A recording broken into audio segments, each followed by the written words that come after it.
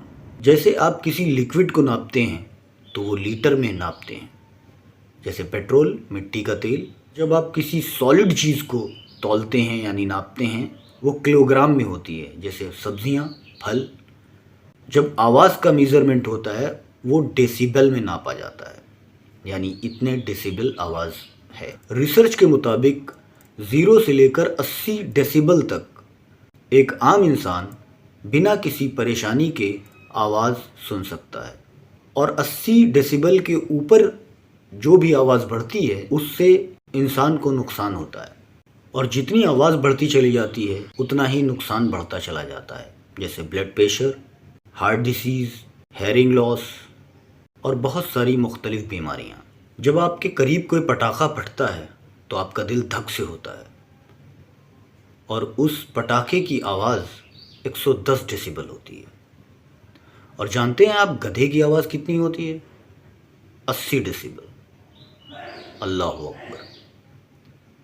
اور قرآن نے ہمیں وہ لمٹ دے دی، یعنی گدھے کی آواز۔ اور آپ جانتے ہیں کہ لاؤڈ اسپیکر کی آواز کتنی ہوتی ہے؟